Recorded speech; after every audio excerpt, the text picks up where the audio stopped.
Several attempts to ban abortion in the state. Lawmakers proposed a strict abortion ban earlier this year. It passed in one part of the legislature. Our Georgia Godfrey has a look at the bill that now may be on its way to the state Senate.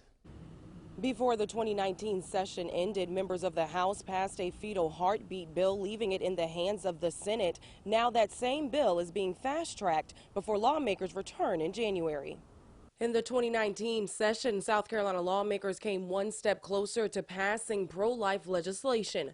The House passed a bill that would ban abortion as early as 6 weeks, which is before most women even know they're pregnant. The fetal heartbeat bill passed in the House with a 64-22 vote.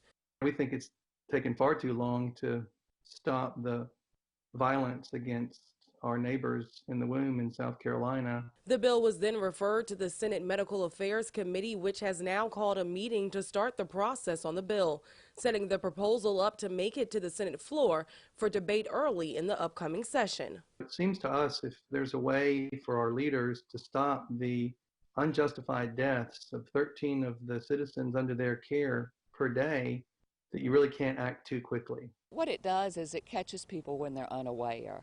It doesn't give people a chance to appear. It's during a weekday. People are working. They can't be at hearings like this.